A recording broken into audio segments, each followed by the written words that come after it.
public broadcast system announcing the commencement of the annual purge sanctioned by the US government. Weapons of Class 4 and lower have been authorized for use during the purge. All other weapons are restricted.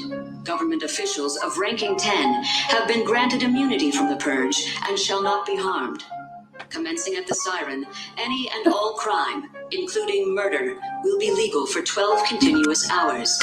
Police, fire, and emergency medical services will be unavailable until tomorrow morning at 7 a.m. when the purge concludes. Blessed be our new founding fathers and America, a nation reborn. May God be with you all. Energy on the truck,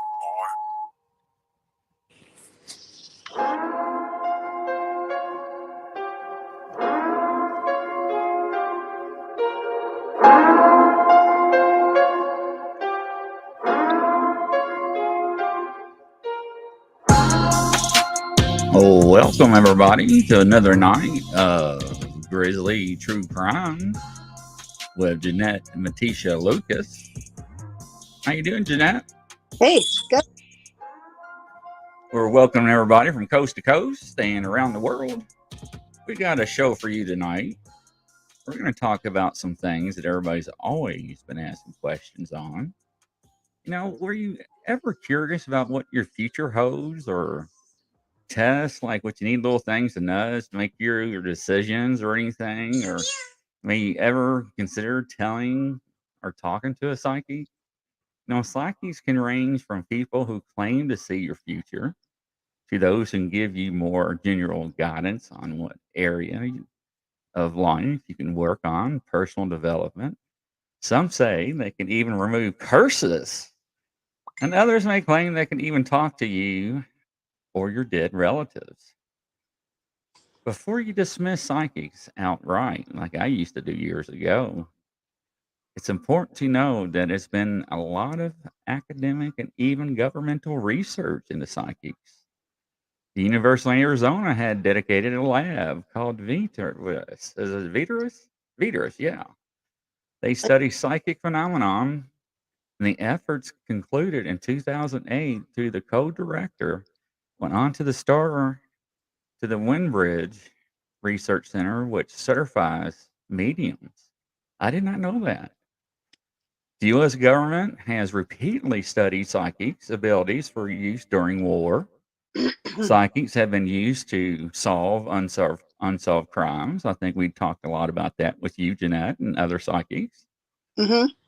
You can find psychics tutoring or showing their abilities online or locations all over the world. But before you go seeking the answers to your deepest, darkest desires, it pays to know what you could be in for. And here's what you should know about psychics before you drop any card, code, cash. Always take fortune telling with a grain of salt. Many psychics that you find online use a disclaimer for entertainment purposes only. And I think we talked about that before. The characterization is a bit of a double-edged sword, I say, but you should be aware of it before working with the psychic.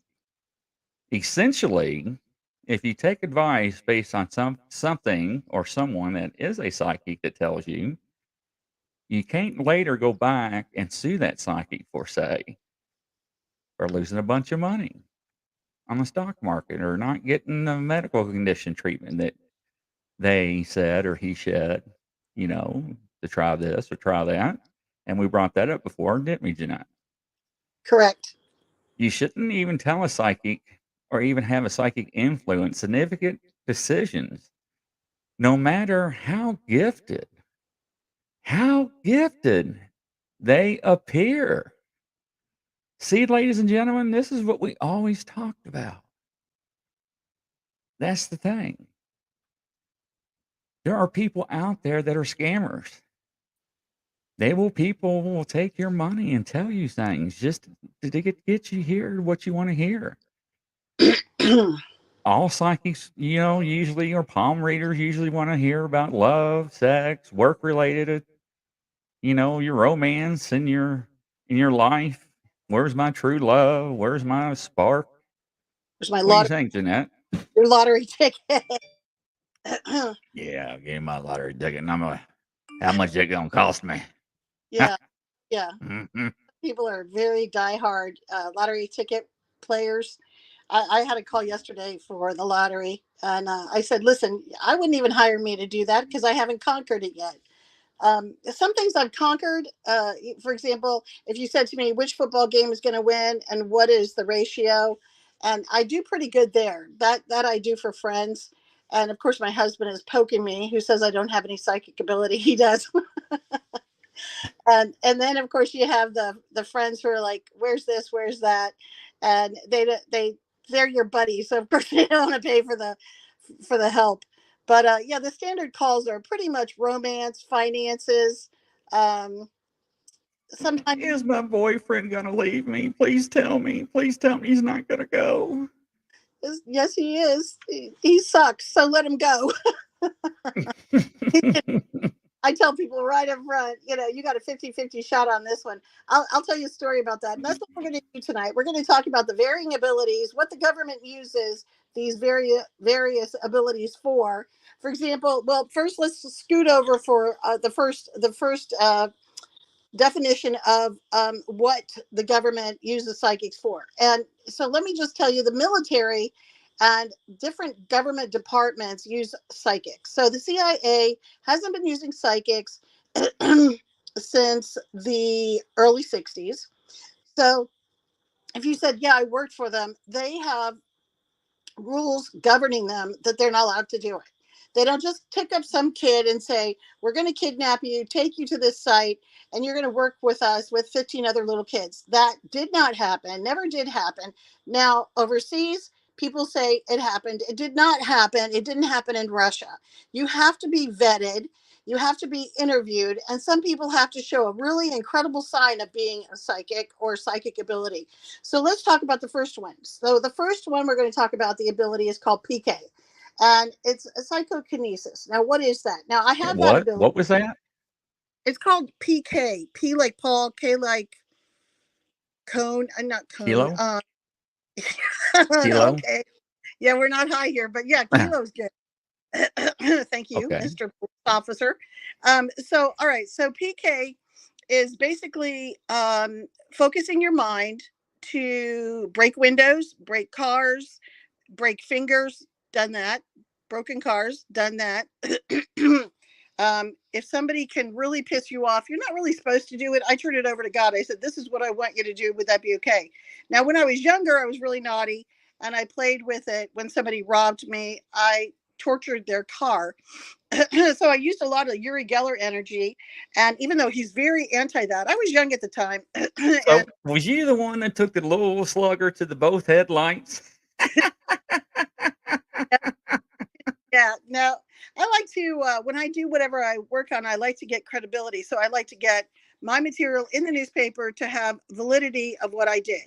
And of course, 50% of the world out there doesn't want to talk about, oh, yeah, I used a psychic and this came through, whether it was a lottery number or the romance or damaging a car. So on PK, the people that robbed me, for example, I was just so ticked off about it. And they were teenagers. They came in my house and it was a relative and they stole whatever they felt like, never apologized. And I said, okay, so let's damage their car to the point it can't be driven anymore. And that did happen. It broke down and they took it to a mechanic or got towed to a mechanic. And he goes, I can't repair this. These items in the car are melted. So now that is, I don't want to say a Uri Geller method, but he bends spoons. So I took that spoon bending, thought outside the box, and I decided to damage their car, but only because they had robbed me and because of the fact that they felt no consequence from it. They got no consequence. And even my relative that was the mother of that child never apologized. She thought it was funny. So I thought, okay, so I worked on different avenues of PK to basically make her call her mother because she disappeared. So we didn't know if she was alive or dead. And her mom kept calling me, who says I'm not a psychic. I said, she's alive. She's out west. I said, beyond, not in Colorado, but beyond that. And she was apparently out in Utah. And I said, I'm going to make her call you because she's going to have a problem and she's going to need help. Well, it turns out she had a baby. So yeah, she needed her mom. And she came home, left the boyfriend, and got her act together. She now makes a lot of money and she's on track. But there are moments in our life, which I call the equation. If you mess with me, you're going to find out what's going to happen. Now, I rarely do that. Now, of course, I like the PK work where you can bend the spoons. You know, that's really good energy. It's a start. You have to take a Uri Geller class because Uri was used by the CIA. He was younger at the time, and he was used with most of the organizations, the Israeli government. My father did some work over in Israel. We did a little bit of work trying to find tunnels, and I had to do the work what's called here. So that's called remote viewing. So I did dowsing and remote viewing from here, and my father did it with his buddy, a colonel overseas in Israel. Yuri, I believe, does everything. We are sort of limited and what we can do. I'm not saying we're limited, but you know, we don't get calls for everything across the board. But PK is pretty interesting stuff. Now, supposedly you're supposed to only do it for positive things. So let's say I wish upon Mr. Grizzly to win the lottery. So what I normally do is I take my fingertips and I say, show me, show me, show me. And I say, when can Grizzly win the lottery? So if my fingers are touching a piece of paper and they stick, I know that's when Grizzly could win the lottery. But the key factor is Grizzly has to go out and buy the ticket, right, Grizzly? Right. I mean, it can't just happen just like a miracle, poof, unless your daughter is running out and buying you a ticket, which could happen. So that means you could. But here's the thing. You have to put the amount on there. I want Grizzly to win $1 million. So you have to say, all right, and you can't say $1 million. You have to say 2 million. For example, in Virginia, you only get like 50% of the fund. So you win 4 million, you only get 2 million. So if you, $1 million is not much these days, especially if you want to buy those eggs. Yeah, right. Or fresh fruit. Oh, I'm sorry. So there's PK. All right. So people have actually called me and asked me to work on projects with PK. I will say it's a lot of fun, and some things I just won't do. I'm just not going to do it. Now, I have 2 associates that have a great ability with PK to make things move around. So in my work, let's say Grizzly's out there and he's getting heck from, I hate to say this, it's an example, Grizzly, I'm not picking on you. Let's say it's your ex-wife and she goes, I want more money, honey. I want more money. I'm just saying it's an example. So what I do is somebody calls me and says, I need you to do some PK work. I'll say, okay, Grizzly, I'm going to keep her so busy and help her win money. She doesn't bother you or bug you for more money. So let's say she gets a new boyfriend, which I don't know if she can or will, but you'd be surprised. There are a lot of men out there available, or women. And I say, keep her busy so she doesn't keep bugging Grizzly. So that's one approach. Damaging the car is another approach. Now, one time I broke somebody's fingers. I based it on how much they stole. So if they stole a lot, I broke all 5 fingers in the hand, which I know that sounds terrible, but they were stealing over 25 grand. So I thought the consequence was appropriate. So that's PK. Now, you pick the next one. What's your next one? Clairaudience, clairsentience, and then I'll tell you a little bit about each one. No, we'll go ahead, or somebody out in the audience, bring one up. I'm sitting here listening. I'm amazed. Okay, so we have the standard channeling, all right, and the channeling is very similar to psychic medium. Now, the difference between psychic medium and channeling is you sit there quietly with channeling and you start hearing information. Now, a lot of people think we're crazy, and that's why a lot of psychics are either late bloomers for getting married, or the men are apprehensive. If they cheat on their girlfriend all the time, they don't want to get caught. So that will not be a blooming relationship. It's also the title psychic. You get slandered a lot with that title. I have been many a time, and I'm to the point this coming year, if it happens again, somebody better look out. They're going to either get some PK or they're going to get a lawyer. I would say something rude like up there, you know what? Oh. So yeah, I think I might just take legal action. So yeah, we could take a bird and stuff it up there too. So so we know about the PK. So when it comes to channeling, they sit there quietly, they do a meditation, and channeling is a little different than psychic medium. So channeling, they do hear a voice and that kind of thing, but and they can perceive information, whether it's predictions or information for a relationship and so on. On psychic, when a psychic is a medium, it typically means they go into a delta state, theta or delta state, which means the brain is almost in a hypnotic state. It's very similar to a seance, but it's one-on-one, but it's not a seance. So it's one-on-one. And sometimes the psychic can actually have a soul go through her body and communicate through her body. It's rare. It does happen. Some psychic mediums don't have that extra added skill.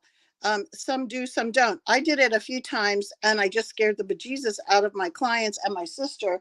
I always do it when I have someone else around, because when you go into a psychic hypnosis state, um, can that soul stay in your body? I guess it can. But when I did it, my whole facial shape started changing, almost like a morphing method. And my friends and family were scared to death because I called in some deceased, what do you call it? Deceased movie stars that people knew, and I knew their secrets. And they told me their secrets, and I said it in a crowd of like 5 people. These are their secrets. And the people that came in the room at the time were relatives of the deceased movie star. And they said, what name was her boyfriend? What was the name of her house, street address? Now, the only thing is, I hate to say, I don't know how I did it. I know that I was in a hypnotic state by putting myself in that hypnotic state. Another thing is, I have been hypnotized many a time, and knock on wood, and shout out to a friend of mine who passed. And I'll give you his name in a minute. But if you get hypnotized, it does increase your psychic ability, but you do need a really good hypnosis person. You need to have one that you can trust. And if you're a female, you should go meet with a female. If you're in with a male as a hypnotist, take a female with you to make sure he doesn't pull any crap. They've had some women, I'm telling you the bads and the bad, good, and ugly of all this psychic world. Some men have actually raped or sexually assaulted a female, and actually even male, just giving hypnosis. So you're pretty much out there, almost like an out of body experience, and the hypnotist takes advantage. So get a certified hypnotherapist, hypnotist, to help you go into the delta theta state to become stronger on your abilities. Now, how do you know if they're certified? There are letters behind their name on their card, and then you can call the association and verify that they have the following certifications. In some states, I believe DC is one of the picky ones. You cannot legally meet with a male if you're a female to get hypnotized, but I'm pretty sure it was DC, if I recall, because I'm from the DC, Virginia, Maryland area. And I remember going into DC and talking to different hypnotists. I also had clients, and they're very picky. If you're a psychic and you go in to meet a client, there's certain rules you have to stick by, because if you go in and you meet with a client privately in his bedroom or his hotel room, that is considered prostitution. Ta-da! So you dressed Oh, as a prostitute, even though you're doing something as silly as psychic work. The lines are very thin. You know how that is. It's very well, yeah. yeah, it's suspicious. You walk up and they go, I'm getting a psychic reading in his bedroom. Yeah, sure you are. Mm-hmm. Right. What were the fees when you dealt with prostitutes? Dirt cheap, right? And it depends on the area. Yeah, yeah. I mean, I had call girls that were clients of mine, and they ranged from 200, 300, 1,000 per night, and some even 5,000. Of course, you're talking about a senator hiring a prostitute, but back then they didn't really call them prostitutes. They were,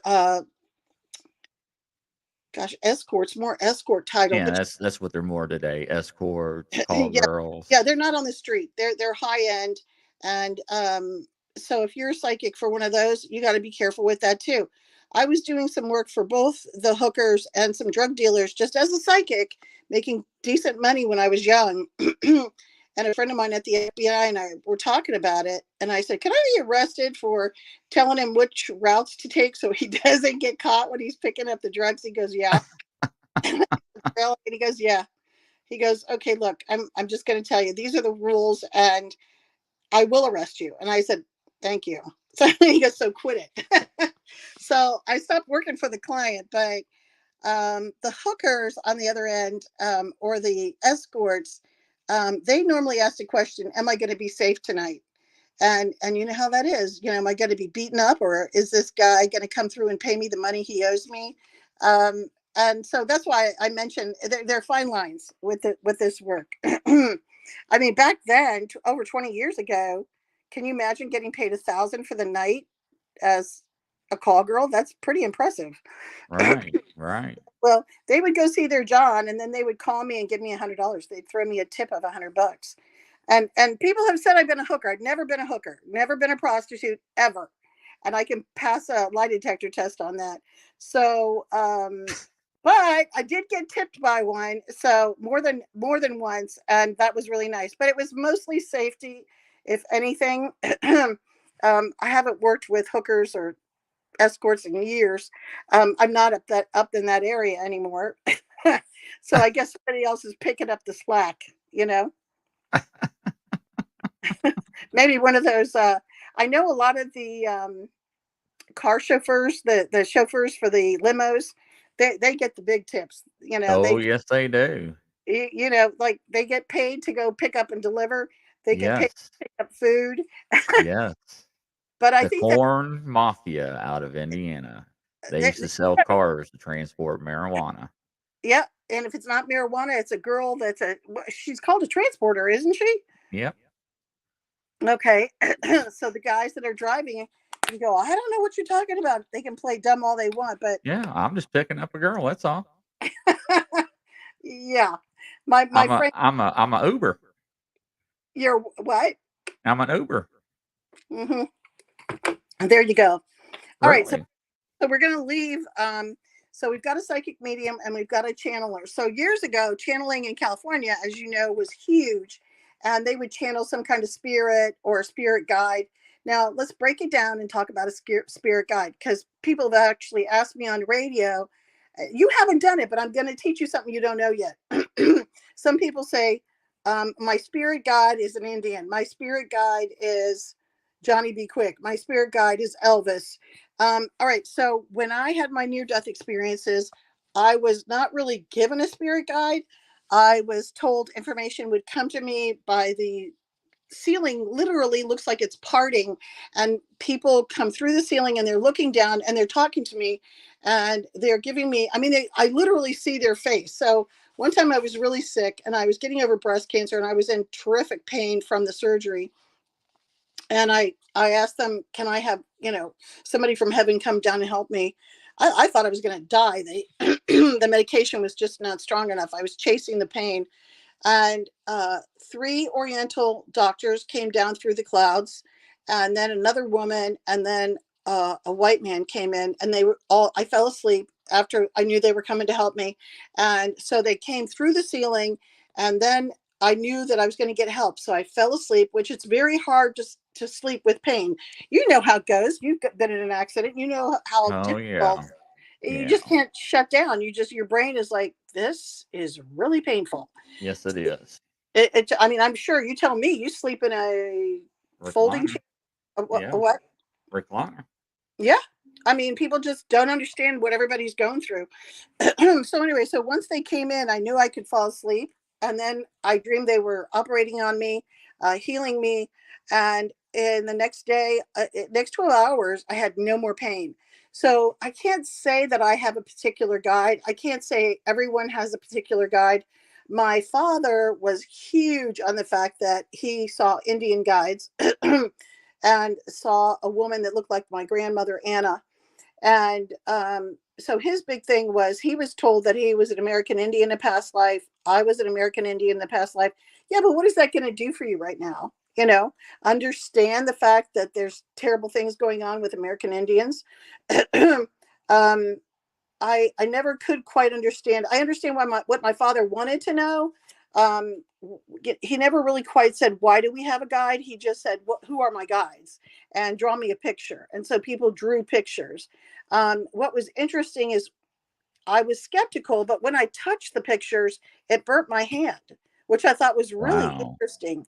It sent electrical pinches to my hands, which is also considered probably synesthesia, bodily reactions. Um, Touch to your hand is not only bodily dowsing, but it's also against synesthesia. But I requested my brain to turn to the channel where my brain would say, oh, react this way, react that way. You're a cop. You had gut reactions, right? Oh, yes, absolutely. Did you have a feeling before you fell and got hurt, like a pain in your stomach? No, I just felt something was strange. Something was off. That's all. hmm And I didn't feel like, oh gosh, something bad's gonna happen. I just felt strange. That's all. And hmm before I knew it, it was like, ooh, and it was it. Yeah, and you say strange, and that unfortunately can be a definition, deviceless body dowsing or synesthesia, where you felt something, you knew it was going to happen, and you're saying that's clear sentence to my knowledge, and I'll look that up. We're having some computer glitches tonight, so I'm going to pull up clear sentence because I think that one is fantastic, but I want to add to it, there's also clear audience. So a lot of times you can take your fingers, touch something, which is what the government has you do sometimes. All right. When I talked to Angela Ford, who worked on Stargate, she said sometimes, and most of the time, they didn't have any information whatsoever. And they were told, here's our question, and then show us the target. Or they would put a question in an envelope and you'd have to pinpoint the target on a map. And this is the federal government using psychics for certain programs. And so she was really good at it. And she's one of the few females they had in the program. And she was vetted. She was a college grad. She'd been working for various government agencies. Then she went to work for the FBI. Then she heard about the program over at Fort Meade. Now, a lot of people don't know there was only a progression because of the fact that she showed an interest and they had some training programs. But she wasn't 10, she wasn't 11, she wasn't 12. They did not have any children whatsoever in the program. Now, she and I are very similar in age. When my father, I'm jumping around here, when he worked with the government, there were absolutely no children. All right. So I'm not sure what's going on with people that are conspiracy theory that I was abducted and taken and I did this, this, and this. A, you could be misled by your parents. B, you could have had a dream that happened to you. Um, MK Ultra did not do that. The Russians did not do that. My dad never saw kids. He did tell them about me. I believe I met when I was like 13 or 14. I met I think it was Colonel Joe McMonigal at that point, because my dad had to go drop off stuff at a different office. And one thing I want to bring up about the government, if you do eventually work for the government on programs, normally they have it advertised in house. It's a very private messaged in house opening. um, Senators sometimes, how they have the senator who's cover the finance department. There's actually senators who cover what's called the paranormal division. For example, there was a woman kicked out of, what was it, foreign affairs. So that's foreign affairs. um, so I just want people to know we have vetting going on. We have agencies with perimeters, CIA with perimeters. We have military with perimeters. Even though my father works for General McMaster's years ago, there's another General McMaster's, not the same one. And people are unaware is it's all broken down, but all these psychics that worked for the government were called analysts. And it's really important for people to know, be careful of the conspiracy theory people, because they're out there saying, or they're throwing mud on the wall and saying, I did this, I did that. Really, can you prove it? I mean, I met a guy, we'll call him Al. And Al was at the Dowsing Convention and wrote a book on time travel and that he was a time traveler because of the Philadelphia story. First of all, I knew he was full of crap. Second, we ran into each other. He couldn't even look me in the eye, couldn't look my dad in the eye. Did you know the Philadelphia story had nothing to do with time traveling? And I also got a call from a, a, mm, a director or a higher up from Senator Pell's office, and they said they wanted to arrest him for lying and intent to defraud the public. So be really careful because the government does not take this stuff kindly. If you lie about what you say you did or do, you better prove it. On almost all my work, I have documentation to prove what I did. Yesterday, somebody called me about the article in the Smithsonian Magazine, and I went to go get it, send them a copy, and my sister must have moved the paperwork. But I had a copy of it. But too faint with the printing, so I'd have to make a copy of it and send it to him. I can't make a copy by phone, but I tell people, get your credentials in order, get your valid validity from the person that you worked for. When and this is a key factor when the FBI hires people or contracts people or hires them as a permanent analyst. um, you've got documentation to prove it. You meet that person in a safe environment. For example, when the FBI came to my home, and the only reason they came to my home, and I'll bring you up in a minute, is that I was trying to locate Chandra Levy for them. I didn't call them and ask them. A community leader called me, knew I was good at missing persons, and he said, "Can you come? Can you come here?" And I said, "No, I just had a C-section. You'll have to come to my house." He gave me his business card, proof of work. He told me his name. I met him in person. He was with the community leader. And then I get phone calls from other people. "Oh, no, I'm up here in New England, and a federal agency, the FBI, is having me meet on the 11th floor. And I have to do all this secret work and da da da da." And I said, "I've never heard of that in my life." And so get their name, get their card, prove they work for the feds. And it could also be people go to elaborate hoaxes that they're full of crap and they're working for an organization that's fake. And I hate to say this, sometimes these men mislead women. "Oh yeah, I work for the FBI," and they're just trying to, their agenda is to get in your pants. I hate to be rude. I have a girlfriend who actually married a guy. He said he worked for the FAA and he made a lot of money and they would be the perfect couple. And she literally married him and had kids thinking he worked for the FAA. He didn't even have a college degree, he had no training. Eventually, he worked for a construction company and he said, "Oh, I got laid off." She never bothered calling his job, she never bothered going there. And you can go to meet your husband for lunch. The FBI has lunch rooms. I mean, I just get tired of hearing these ridiculous calls. I can't go there. Yes, you can. Stick your nose in his business and see if he's full of it or real. Now, so let's talk about you as a cop, where you worked. What were the rules about people coming in to bring you a donut or a cup of coffee? What was that rule? They met you at the front desk? Well, if I didn't know you, I wouldn't drink it or eat it. I am with you. I am totally with you. I But would like, say thank you very much. I really appreciate that. You have a wonderful day. And as soon as they walked out, I would dump the coffee out and throw whatever they brought me or homemade it and just chew right in the trash. I am with you. I've done that myself. So let's say you're at work and some girl says, "I'm a psychic and I'm going to help you on this missing person case." How are you going to react? I mean, if they're, first of all, they'd have to work for free because most cops don't pay for a psychic. They have slush funds, but they typically don't pay for a psychic. Right. Did you ever hear of your offices paying for a psychic to help with No, any no. projects? The only thing our office paid for was snitches and stuff like that. So no. You could have put her under the snitch program, you know, Indiana snitch program. Yeah, Also, I wasn't going to falsify any paperwork like that. No. yeah, AKA psychic. Yeah, the snitches were better at the fact that they'd actually been there and they're lying. Yeah, yeah, I heard this and I heard that. No, you were there, liar.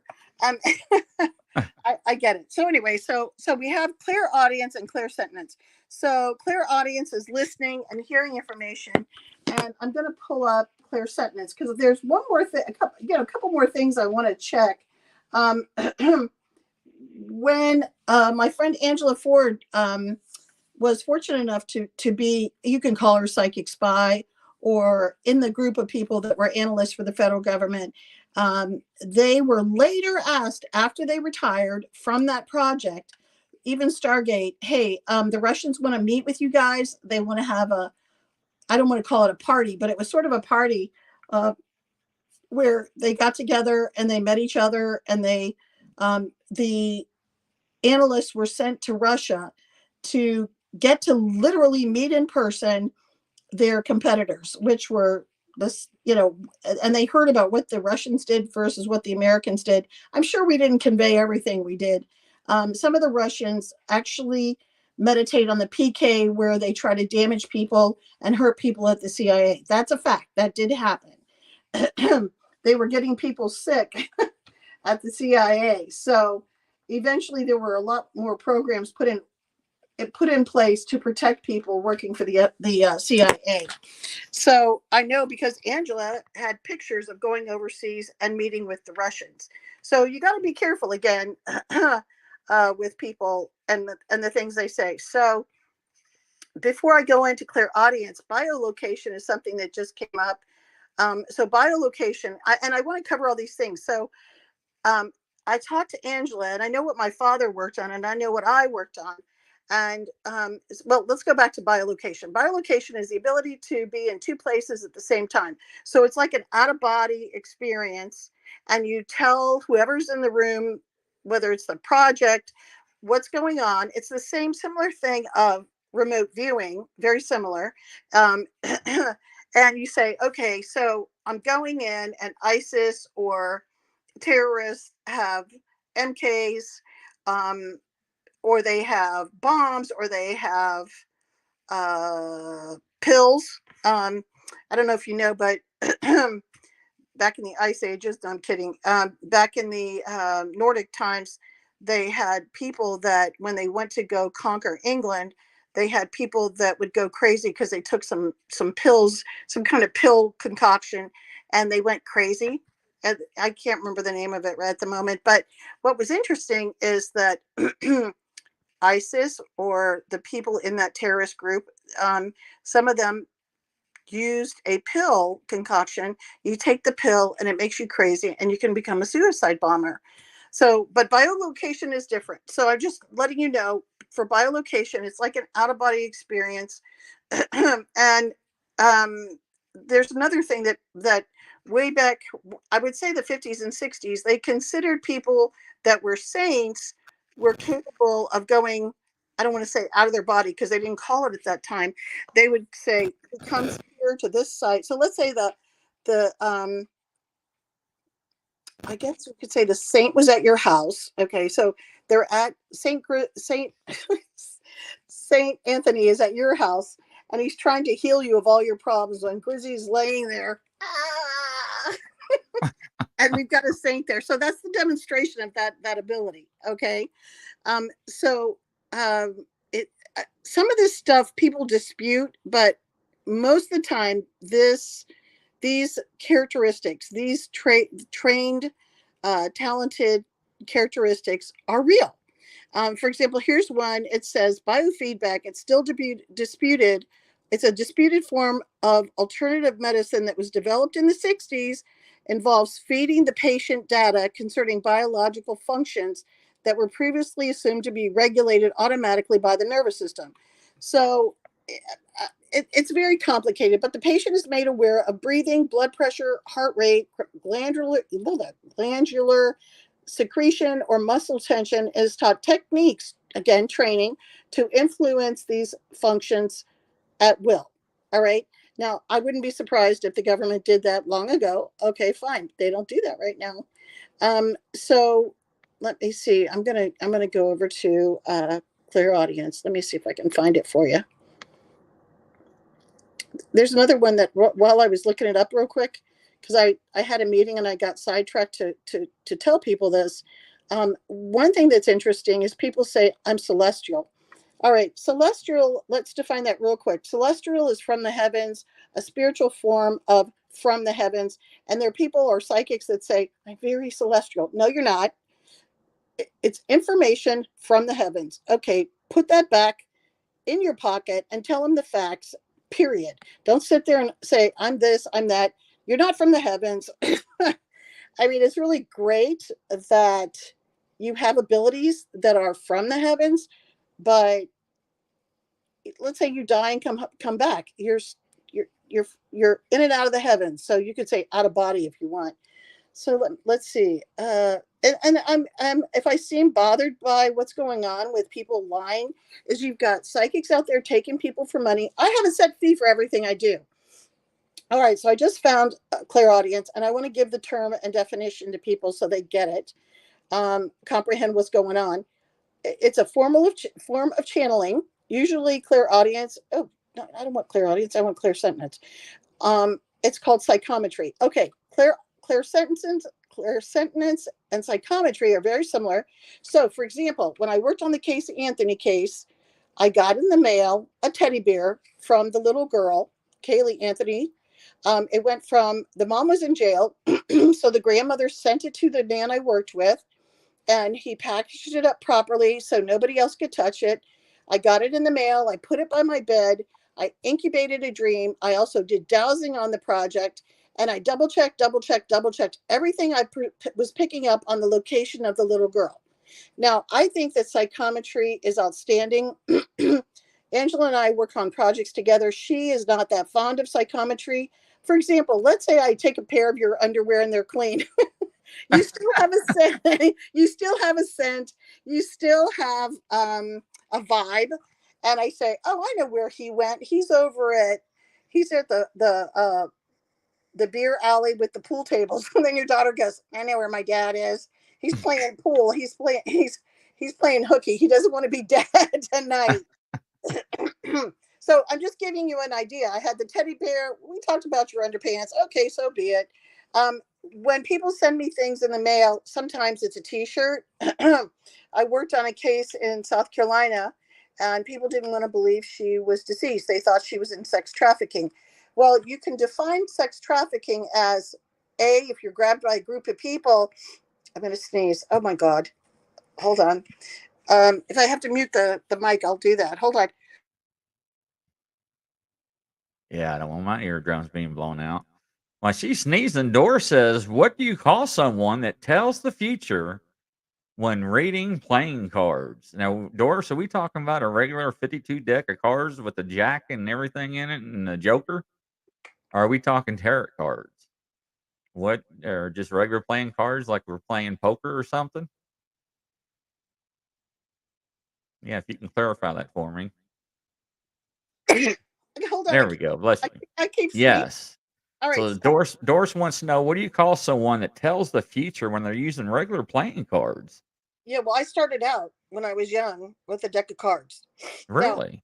I don't. Yeah, my dad gave me a deck of cards, and he said, "What do you see in the cards?" So here's my theory. My father knew about Nostradamus, and he had a crystal ball. Eventually, I was given a crystal ball. When you're doing a deck of cards, you're a reader. When you're doing tarot, you're reading. Now, here's the deal with the deck of cards. You're asking questions, you have people shuffle the cards and ask the question. Normally, it's one question at a time. If you do more than one question at a time, you're stupid. So you want to focus on one. And I was telling Doris last time we talked, or in the past, I said stick to one case at a time.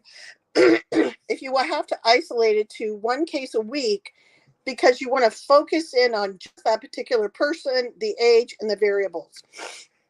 For example, let's say Sheila went missing, and I see a playground and a quarry. All right, the next week Henry's missing, and I see a bridge. So you're going to mix up the two, and all the details are going to become in a slush fund, and it's not going to help you much. But when I started out with a deck of cards, God, I think I was in 6th or 7th grade. I'm going to guesstimate. And what happened was, in a deck of cards, just like scrying or the tarot cards, you're looking in. I even did water, and I could do that. So I look in the water, I would ask the questions, and I would see movement in the water. When I did it for the first time, and that was when I was like 7, because my dad knew about Nostradamus, as I mentioned, I thought I was crazy. I thought, everybody can see this if I can see it. And nobody else could see it. I said, it's right there. You can see movement. So you have to ask a question, and then you flip out, after the cards are shuffled, you flip out a card. And sometimes, let's say it's you. All right, we're going to talk about you. um, Okay. okay, so let's say I'm shuffling a deck of cards, and I say, okay, show me about Grizzly's love life. And I hear the number 2. So then I flip out the cards, and I get a queen with a spade. And then I get a spade, and then I get a king with a diamond. All right, first of all, typically a queen of spades is an older woman, a woman around your age or older. If it was a jack, then it would be a younger woman. And if I get the number 2, it's 2 years, 2 months, 222. So it could be that a relationship is coming in, but it takes 2 to 4 years. And it also could be that one comes in, it lasts 2 years, another one comes in, it lasts 2 years, another one comes in, it lasts 2 years. I have noticed when I do that kind of thing, the accuracy is really off the charts. I stick with what I hear, see, and feel. All right, so you've got the timing, which is 222. And it can also be 2 is this month because it's the month of February. So you have to pay attention to that stuff. And then there's another thing I do is I say 2. So 2 months from today's date is, let's see, we got February, March. So I say around April, first week of April. So that's something. Now, let's say you're doing a deck of cards because we're reading you, right? And I see a spade next to the queen. Whenever I see a spade, that's not always good news. Now, Uh-oh. yeah, especially, yes, a spade, ace of spade could mean big trouble. All right. So let's say you date a woman and she is older and she's got this spade. Now, it could be it's not her. It could be she's a pain in the ass. It could be she's financially draining you. It could be she's got a relationship going on with somebody else at the same time, because the king came in and he had, let's say he had blonde hair. It means another older man, your competitor, or her ex-husband or an ex-boyfriend. So you sort of outline it for somebody, and that's a read. All right. So let's say I get the number 2 to 4. That means to me, your relationships in the next 2 to 4 years are going to be challenging. It also means to me an older woman is coming in. I see a younger woman, but she can't make up her mind, which means too immature, not experienced. So go have fun. And I tell people, when you're young, I don't know why these young people get together on relationships. And here's a read. Why are you wanting to get married when you're young? Why? Your first thing out of your brain should be education. Why? Because in 10 years from now, you'll have a bigger paycheck because you got your college education or your training as a hair and makeup artist, or. Let's say you're a guy and you get trained to do elevator work. You're going to be making, in 10 years, you'll be making $100,000 a year. You can support a family. Why are you wasting your time trying to stick to that one person? If it's Miss Perfect for you, which could be timing, don't get married yet. wait, get your education, then get married, because then you can start on a new footing that's a foundation of success for both of you. Once you're done with your education, get your girl in and get her educated, or both get educated at the same time, because you're both going through trial and tribulations. It'll make the relationship stronger, or it's going to break it. So there I have my feeling about reading. Does that answer Doris's question? Yeah, I think it did. I think it was a pretty good one too. Thank you. Yeah, Doris, did she say yes or no? Nah, I'm waiting. Yeah, I'm very opinionated about card reading. I love it. It's fun. You can be manipulated by the reader. So the psychic is not just called a psychic, it's also called a reader. She um, says yes, very good. okay, so let's change a couple things. So here's one on clairvoyant, which means clear sight. Now, I would tell everybody the same thing I'm reading you right now, but I want to give the definition so people know in particular. I just looked up the definitions. Let me tell you who this is from. This is from the Psychic Center, the glossary of psychic terms. All right. So we appreciate their input. Their definitions are great. When I was a kid, you couldn't get me out of the library. I was always wanting to go to the section. It's the Dewey Decimal System of 133.3. That's where all the paranormal books are. That's where all the experts are in books. I'm in a few books. Not that it matters. I'm a very humble psychic, but I am opinionated. I'm not gonna lie to you. So throw me a question. I'll get a question from you and a question from Doris if she can. Ask me a question, and I would first attack my clairvoyance, which is psychic vision, or combine it with clairaudience. And then if I'm really frustrated because I can't tell, because I use the synesthesia, which is seeing colors. It actually tells me information by the colors. Remember, I said the Ace of Spades was dark and problematic. So yeah, absolutely. Okay, so hit me a question. Let's say you went to a psychic, and I'm your psychic tonight on the podcast. What kind of question would you like to ask? Now, just remember, you're my guinea pig, so whatever you ask, Well, everybody. I'll tell you what, I threw it out there for everybody. Who wants to come live on the show and ask some questions? Just raise your hand. Yeah, we'll use them as a guinea pig. Yeah, come on. What about you, Sport Cat? What about you, Doris? Who wants to come on and ask a question? All I got to do is just know your. Can you determine if someone killed someone in the past? Yes. Oh, Typically, yes. Now, I will tell you there are times when the answer is not given quickly. All right. And cops have the same problem. I'm going to sneeze. Oh, my God. I'm in my daughter's bedroom. I guess it's time to vacuum or dust. All right. So we have a new cat, and she's long haired, and she just makes me sneeze all the time. I mean, my husband heard me sneeze the other day 30 times. How can you hold on to a podcast while you're sneezing? All right. So just call me Sneezy. uh-huh. So let's say you had a question. Okay. So hit me up, Grizzly. It says, can you determine if you killed somebody in the past? Yes, of course I can. Now, But how do you? but How I do mean, you? Huh? go ahead. What? That's like a very vague question. I'm afraid to ask. I'm afraid to know the truth. Oh, what are you afraid the public is going to listen? It's They not going are listening. to. It might I've hurt. been I've been told many things so far from psychics, and so far they have come true. Yeah, the way I view it is when I use my clairvoyance. All right, so let's say I'm talking about Grizzly. Okay, so you better write this down because I forget it. Because I have an automatic psychic medium, and I don't want to say channeling because I don't think it's channeling. I automatically go into a little zone, and my family used to call me, and bug me. Yeah, hey, you're in the zone. Get out of there. What's going on? So for you, I'm talking about Grizzly. And I say, show me, show me, show me. That's my little quick item tool I use to get into the other side or the dimension or the perception level. And I say, show me, show me, show me what is hot timing for Grizzly. So the number 14 comes. So, and I'm not talking Valentine's Day. So I'm going more 14 days. So I'm going to hit closer to the 23rd of February. There's a change. I get the letter T. So it has to do with a person with the letter T. Now you're doing lots of shows. So T could have something to do with you get offered a travel trip. So I'm going to go with travel trip. Okay. And I'm Okay. going to, and then I'm skipping from February and going to April.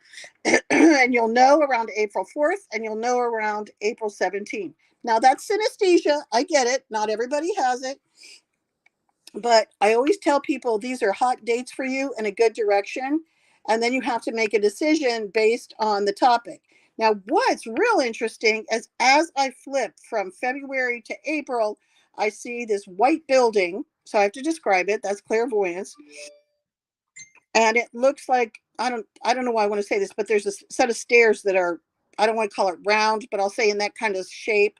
And the building has some kind of you walk in the building and it's either a round building or the front of the building is round, but the round situation is very important. And you walk in and you go up a set of steps. Now, let me tell you about a set of steps. Whenever I see that, it is a symbol, which is also synesthesia, probably. And it means to me, you're going to go up some very successful steps. I got the number 30. What does that mean? You got some great stuff coming up. And but the number 30 could either be the address, part of the address of the building you're in. It could also be another show. But normally when I'm seeing the building and I know it's white, I know the stairs are white, and you're going around, and it's almost like you're going to a dance, or another term or symbology for the word dance is you're going to dance your way to get there. And that means it's easy. It means it's sudden, it's unexpected, but it's good. The stairs also make a funny noise, which means to me it probably has to do with your podcasting. But during the process, here's my only warning, and I'm going to say you're going to hurt your right leg. So be very careful with your body. Try to do your stretches. The good news is, and I can't give diagnosis nor treatment according to the AMA, the American Medical Association. When you hurt your right leg, it could be from doing something stupid like sitting on your leg or leaning on a leg too long, where it's numb or something. Okay. Hold on, I have to get drunk off water. So the reason I bring that up is between now and April, these things are coming up. What does that mean? This is an important factor in your life. It's coming forward. It's good, but it is going to be a sudden rush up a set of stairs. A set of stairs are also success, success, success. So I think you're on a 3-year road of success, probably in podcasting, because it has to do with noise. I'm trying to see what else you're doing. Also, your shoe is going to change, which means to me your style is going to change. Your podcast is not going to remain the same. So I just thought I'd tell you that. You may have a little bit of arthritis in your fingers, so you may want to drink some certain teas that help reduce the arthritis in your fingers. Do you have arthritis in the family? Yes, a little. Okay, so that popped in there. Arthritis can be painful, so you have to pay attention to that.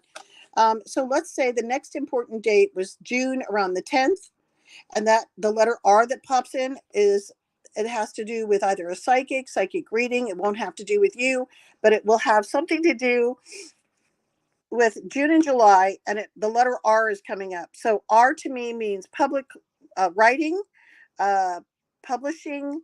It's work related, but not the podcast. It could be R could be a psychic you're working with, Rebecca. The letter R is just really strong. It could also be the name of a publisher wanting to talk to you. Okay. I would tell you not to self-publish. I mean, self-publishing is nice, but I've had some people on the internet who are putting their name on our books. I got to go get a lawyer and go take the guy and take legal action against him for fraud. People know that if you publish through a publishing house, they can't steal your work. They can't put their name on it. It's fraud. Then I go to September and I go to the week of the 7th or 10th, and it shows you dancing, which means you're happy about some project you worked on and it's going to pay off. And then you're going to be in a year of working on that project. So you're going to get a project out of the blue. And I got a couple of names, which was really weird. I don't know if the girl's name starts with a P, like Paula, Paulette P. And here comes my Cleo, my kitty. So let me think. But it happens in September. It's like somebody's going to come forward and say, hey, do you want to do this? Now, it could be that you're putting out feelers for talking to somebody about classes to speak. So I think that's going to happen in September. And then classes to learn how to talk better to people at conferences, and also go to conferences as a person who has a podcast. And also you're going to meet people via the conference that are interested in you, probably for, and P could be podcasting, but it's not the actual podcasting itself. It's something to do with the podcasting. You know how some people go out there social media wise, and they accelerate into more social media. So I think you're going to dive more into social media in the fall. Now that's a reading from clairvoyance. All right. When the government hires you, they have a specific target. They have a specific job. For example, I told you I was hired by a foreign country, Right, to locate one of their military men. All right. That was a specific target. It was the military man, and it was a specific government military employee. And my father was there over in the foreign country with the colonel, and we knew who everybody was. It was all above board. Granted, it was classified and very confidential. I finally got it. They finally sent us a copy of Finding the Tunnels in the newspaper, and we had said, please don't use our names because it's too freaking scary. And I haven't worked with the government projects in years, but when you get a call, hey, could you do this? Typically, they've called my father, and then he called me and said, hey, do you want to work with me on this project? They typically, from my knowledge, go for the men versus the women. I know that Angela does talk to her connections regularly. Hold on, I got to make sure I don't hurt the poor kitty. Okay. Interruptions by Cleo the cat. All right, so that gives you an idea of clairvoyance and clairaudience. Okay. I'm trying to now, of course, the dowsing, everybody knows dowsing can do anything. You can have an extremely high accuracy one day, and then the next day you work on one item and you just can't pick up or perceive the information. For example, one time I was asked to locate a bunch of things for a senator's office, and I gave the information. I said, I can't say 200% on this, but here's the information. I didn't, it's not that I didn't get along with the guy, but I had uncomfortable gut feelings that something wasn't right, if that makes sense, with the man I was working with a little bit. His agenda was in a different direction. You know, he was across the board, but that's a whole nother story. So everybody knows about remote viewing, or most people do. And I would say the government does a lot more remote viewing than most people think. When it comes to experimental stuff, they're not going to use a child. They're not going to say, oh, yeah, let's bring in your 5-year-old, your 10-year-old, 11-year-old and do experiments. It doesn't happen. Okay. First of all, that's child abuse, child neglect. I mean, assault on a child. Um, it it just isn't happening. You have to vet the people that do the experiments from the scientific standpoint. Even the doctors that go in and try to go for grant money, they work with a specific department. And I'm blabbing. So, anybody else got a question about what we've already covered? I just want to cover the fact that it's really important out there to be careful who you talk to and who you believe and what you believe. That is true, ladies and gentlemen. She's actually speaking the truth. I mean, as a cop, didn't you have to show up with a business card saying, yes, I'm Officer Doodog Grizzly? Yeah, we had to show credentials, absolutely.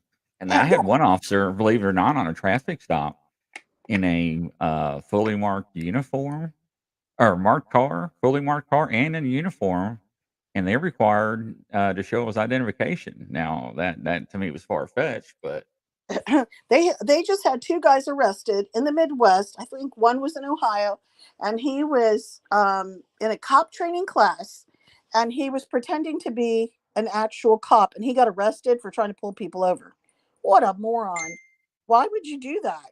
I yeah, right. I mean, he was already in training class. He was going to become a cop.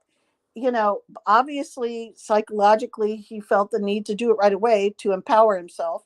You know, but he got caught. I mean, they had a guy in Charlottesville, Virginia, who had one of those little blue lights that would go, you know, flicker around and around on the top of his car, and he would pull people over. And he actually got caught raping people. So there are people out there. It happens in every field, whether you're psychic or a cop. But our show is about the paranormal, and I just think people need to put their best foot forward. Um, I don't recommend going to gypsies. I'm recommending looking at my cat saying, what are you chewing on? God, you know, they just can't help themselves. Um, but so I tell people, be careful. The cops are willing to give you their card. Now, unfortunately, it seems like every 3 months we have something terrible going on with the cops and their bad behavior. I'm not quite sure what's going on there.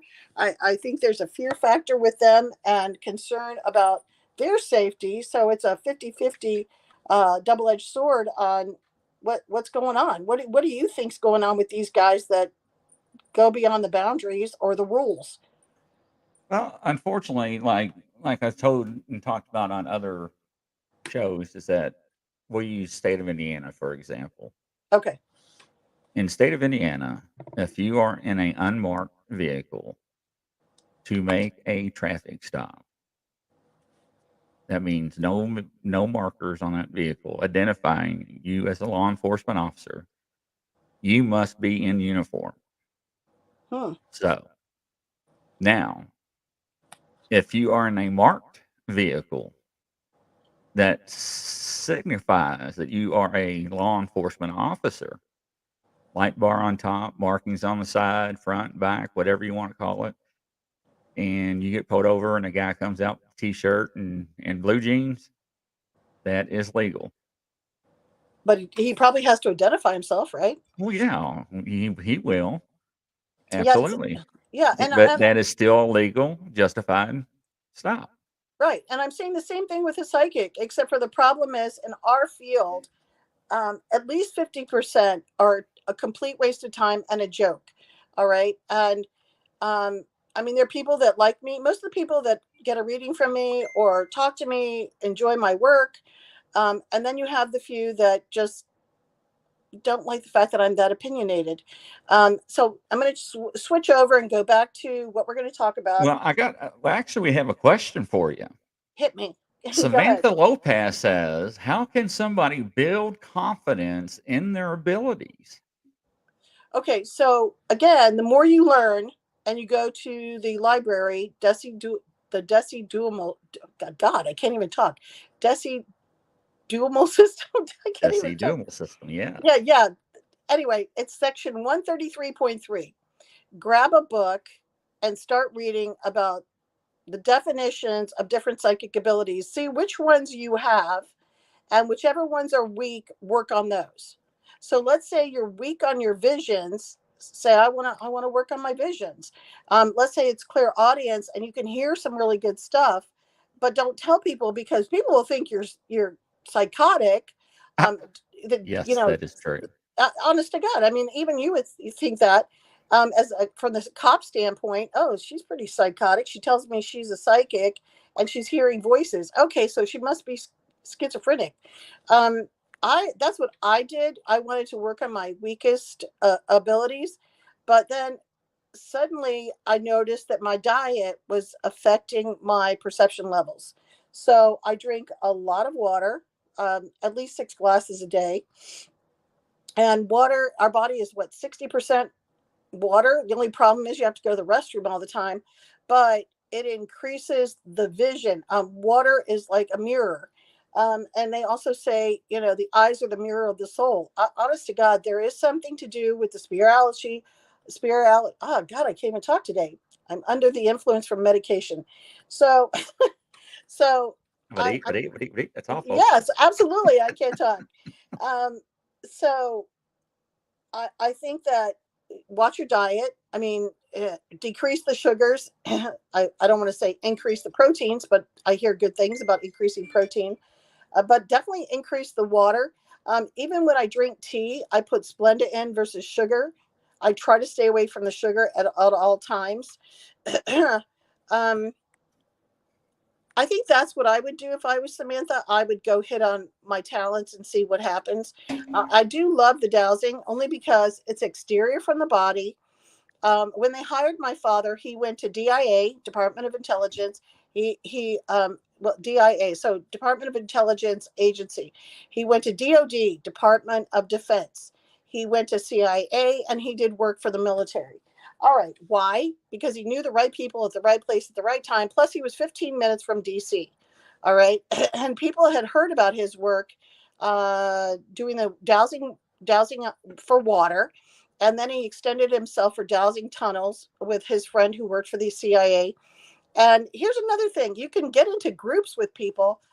Just remember that if you join a group, you're going to have the little stars that have to be first, and they have to act like they're the know-it-all, which is fine. Let them sound stupid. Some of them are obnoxious, and I think it's easier to be humble in this category of a psychic. I think it's better to say, if you don't know the answer, just say, I'm not sure. All right. I worked on a case in Texas recently. I had to come out and say, I think the little girl is deceased.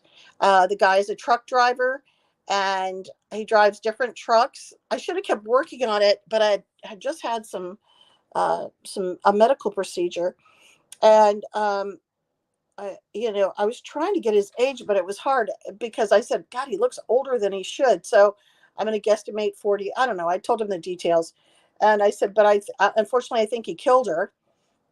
And we tried to get a location, but what happens when somebody hires me, and it could be even a missing dog, I try to track where the person is going and where they're going to hide the body. That's called tracking.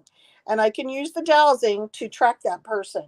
And then sometimes the body moves again and again and again. And we kept going to different areas, which means the truck driver was driving all over the place because he was so upset he killed the kid, but he wasn't. He was happy he killed the kid because he was going to take it to the next level, which is disgusting. So what I tell people is do a small focus. Work on your weakest point. If you want to do true crime, accept the fact that it's ugly. And I would tell you, if you become pregnant again, don't work on true crime. Work on happy stuff. I think readings would be better. And if you are working as a psychic, I would tell you to take a full-time job somewhere else, A, because of the money, and B, because doing psychic work all day long is really hard on your brain. It's really hard on you mentally. People are sometimes very kind about receiving the information, and other times they're just mean. And I mean, the people who get it the worst are cops. Don't you think so? Don't you agree, Grizzly? Yeah, I totally agree with that. I Now, know. my question is, how do you know that you have abilities? Like for me, I was talking to another person that has abilities, briefly. Like every once in a while, I'll get pictures that just flash, pow, and it just like gives me like a second of an image.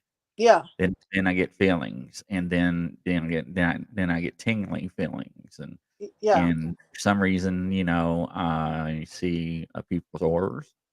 Some So very your abilities are not really totally developed, which means you need to ask a question and say, show me, show me, show me. What was that vision about?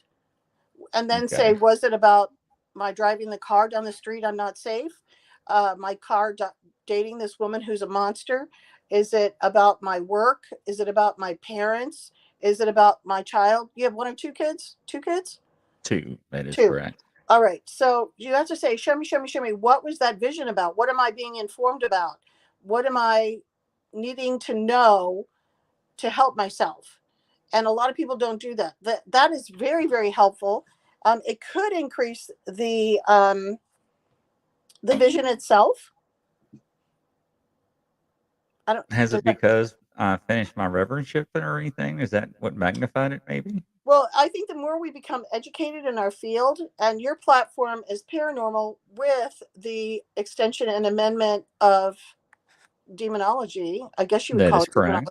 I mean, Yeah. that's what you tend to like. Biblical reference. That is correct. Yeah, it's creepy to me, but it depends on what your focus was that day. It could be you're talking to a psychic and you're just about to go on a job or a project on demonology, and it could be you're being shown good stuff where the demonology is isolated to just that house or just the property or the car or some of the items in the environment.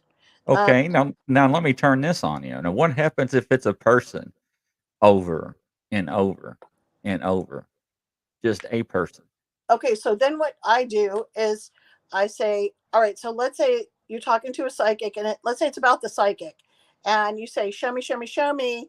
What do I need to know about the psychic? Is it a bad decision? Because cops are really funny, or men.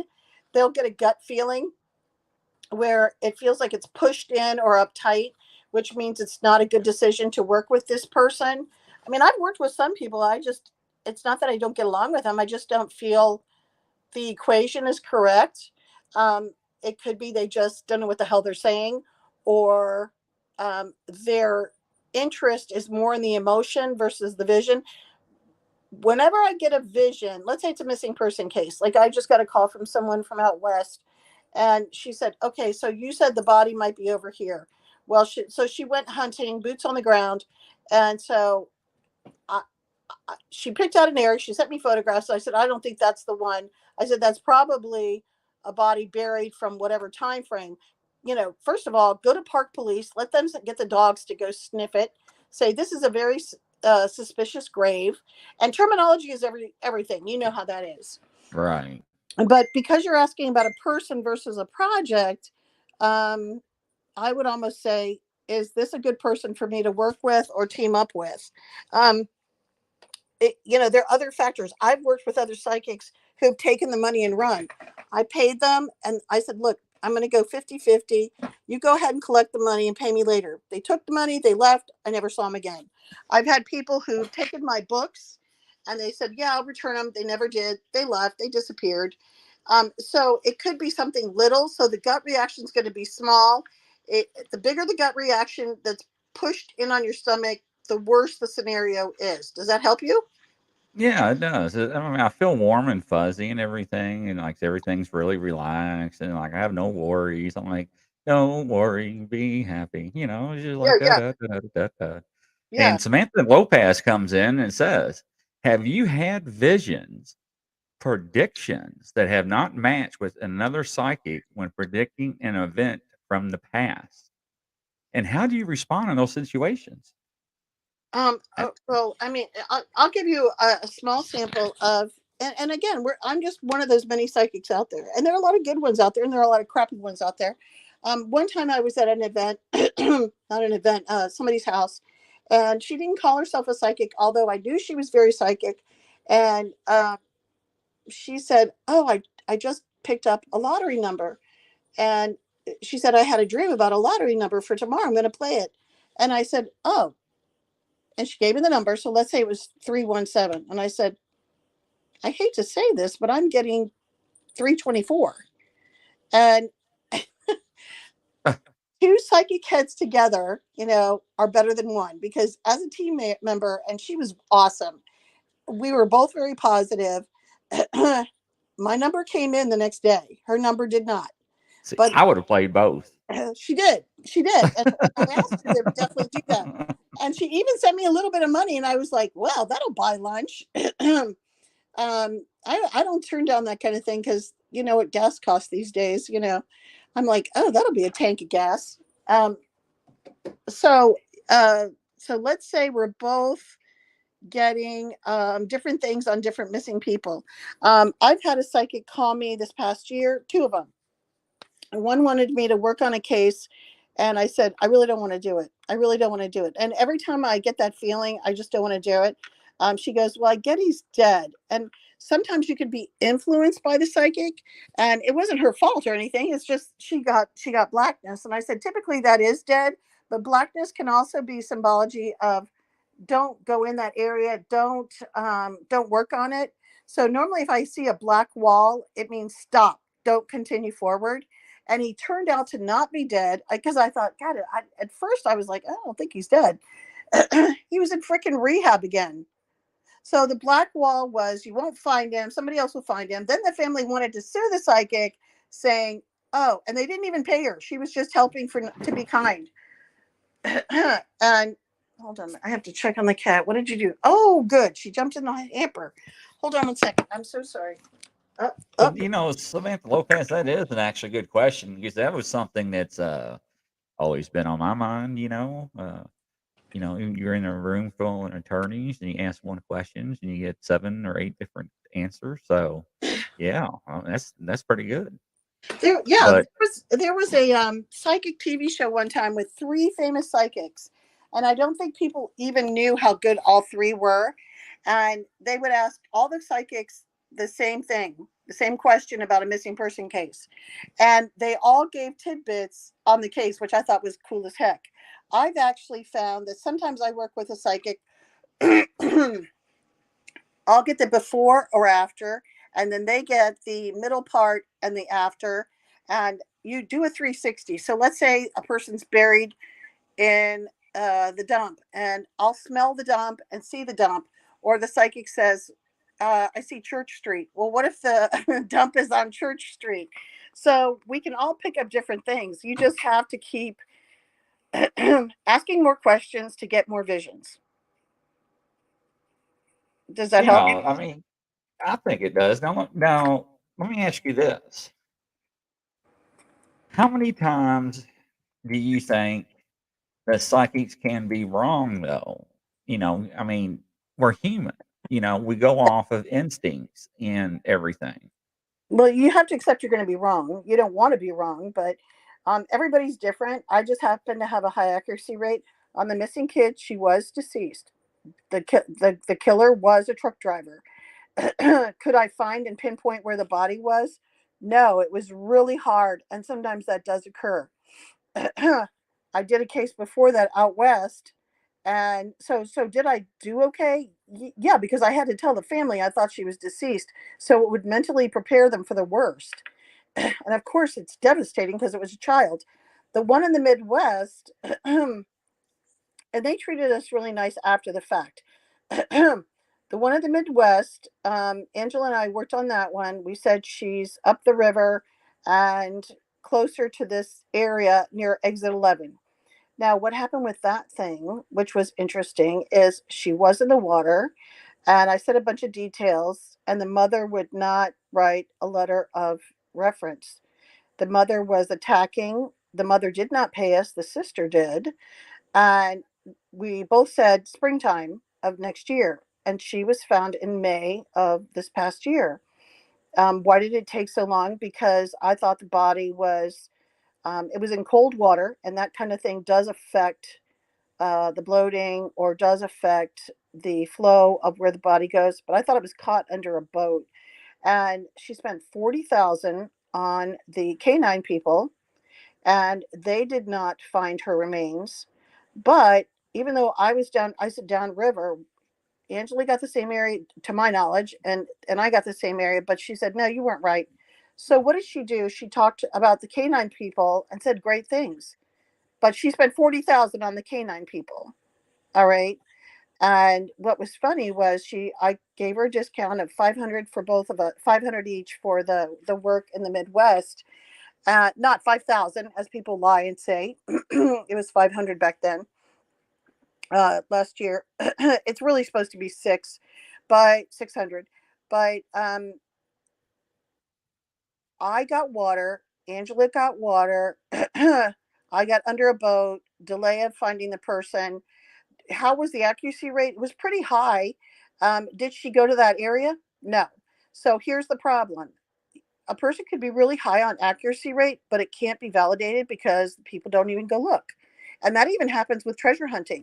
I have guys calling me, paying me, and they don't go look where I tell them where something is hidden. And I think to myself, what the heck? Like, do you remember you called me about the missing wallet and I helped you find it? Yes, I did. Yeah, so here's the problem. You are not one of those that won't go look. You're willing to take a risk. You took a risk to call me and you found it. And I said, a light blonde or oak piece of wood or furniture. And it Right. was I was talking to somebody about it today. I said, it's a great example of being right and being wrong. I said, for some reason, I'm going to the bedroom. And so you went there first. Then I said kitchen. I think I said kitchen. But here's the Right. deal. There was no oak in that bedroom, and that tells you eliminate it. Then go to the kitchen, and you were smart enough to think outside the box and go to the wood in the kitchen, and that's where your wallet was. And you Yeah, I have was leaning against the kitchen sink and I was like, okay, there's nothing in this kitchen that's blonde wood. All right. So I'm like, I done checked all the bedrooms. I checked the bathroom, checked the dining room, checked the living room. And I'm laying there and I'm drinking a cold Diet Mountain Dew because I've been looking for over an hour and a half. Now I'm running late. And I'm like, she said I have to move something to retrieve it. So I look across and I'm looking there and I'm like, my cutting board. It's a huge butcher block sitting on top of the counter. And to the left is an empty case of Diet Mountain Dew box. I'm like, you got to be joking. If I go over and lift that up and it's underneath there, I'm going to die. Guess what? I went over there, lifted it up. Voila, it's there. I was yeah. like, oh my God, you got to be joking. Yeah, but see, you reached out, and I think that's the big thing about some psychics are totally on the money, but people don't look. I mean, thank God you looked. I mean, your wallet's missing. I mean, that's just like it's in the same category of car keys, missing kid, and wallet. Like, oh God, no, this isn't happening. Credit cards. I found credit cards. Well, and now don't forget our last show we talked about Al Capone, remember, and his treasure. Yeah, yeah, yelling at them. Yeah, Yeah. explain that to them real quick because they probably didn't catch that one. So on the Al Capone case, the guys went to the area I selected, which I was real happy about that. But when it comes to treasure hunting, I even tell people where to park. And if you park in the same spot and you go, I said, maybe I said walk 10 or 30 feet, right? Whatever the time, the markings were. Create a 10 by 10 area right there and dig. And they dug 2 feet and thought it was, oh, we found the hood of a car from the 1930s. Now, I told you sometimes I'm very opinionated, and I get to the quick, as they say, and I just say, what are you doing? What are you thinking? What year was that vehicle? 1930. Well, what happens in 1930? Al Capone. I mean, pretty much you put two and two together. So they dug it up, and the next thing you know, the GPR is it has a screamer on it. I believe theirs had a screamer and also a graph. And they said, wow, it's going really crazy. So they dug again and found over 60 bars of silver. Um, I I am going to give you a comparison. I had a man from Austria call me, and very nice. I mean, the family is really bright. I mean, engineers. And he said, I'm going to send you, like he emailed a bunch of cases. And I said, God, I just don't see anything on these cases.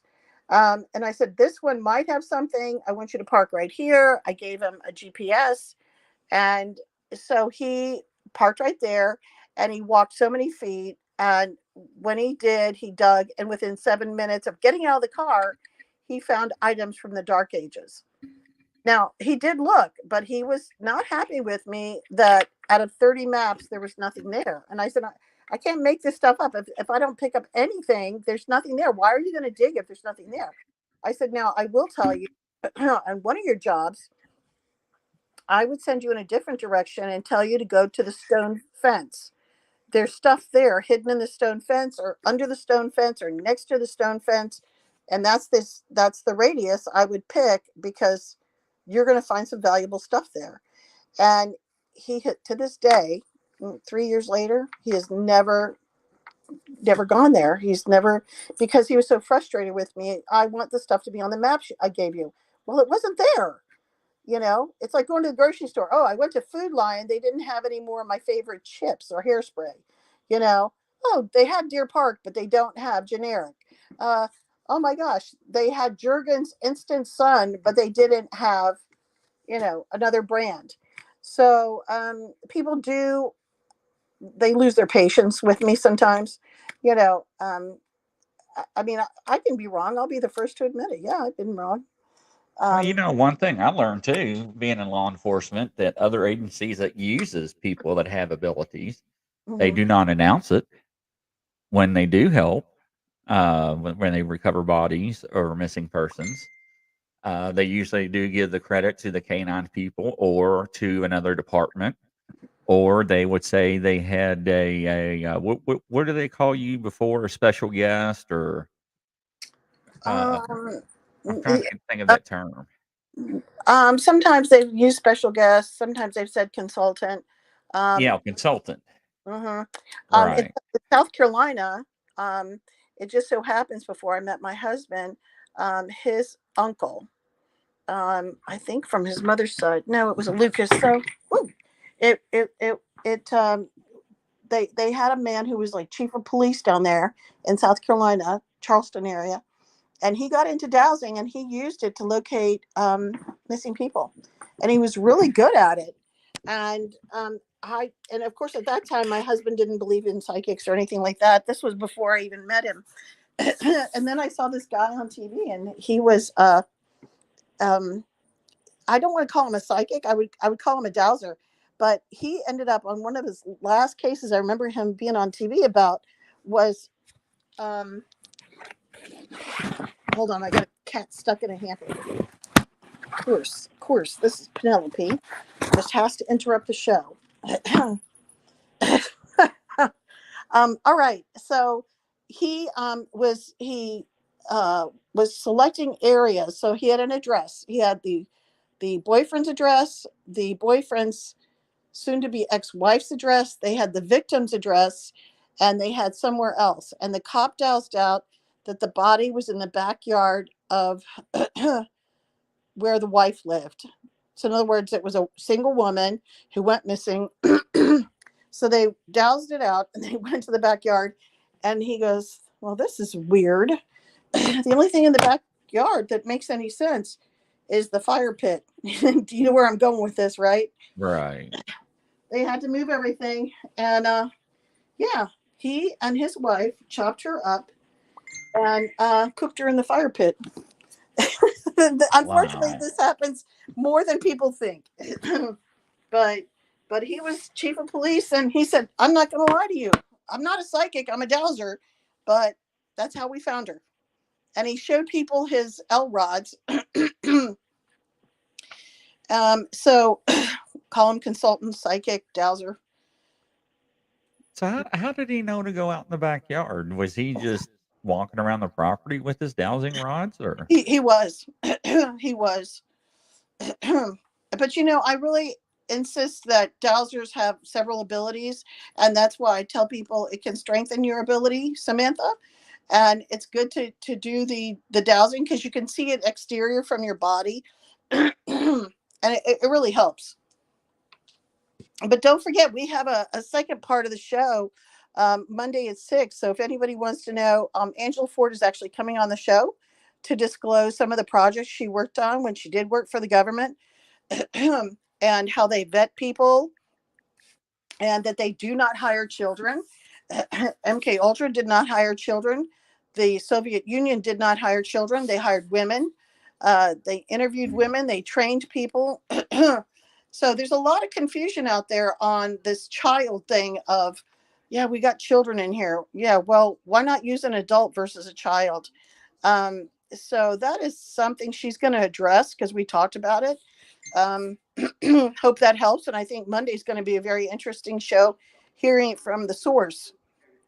Yeah, that is very interesting because there's a lot of confusion on that topic, I think. Oh, absolutely. I really do. Does anybody have any other questions? Because unfortunately, it's that time again, ladies and gentlemen. Samantha, thank you. Doris, everybody, Sport Cats, appreciate it.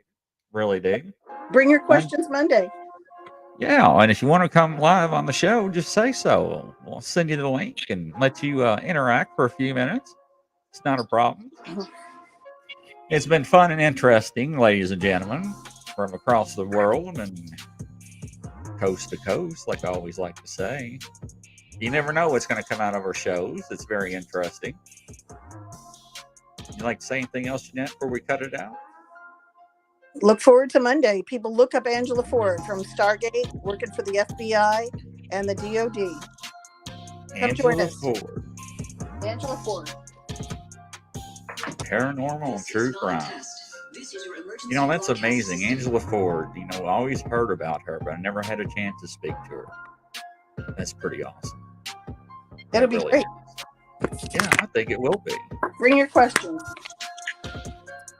And don't forget, ladies and gentlemen, be on the show. That's the fun part.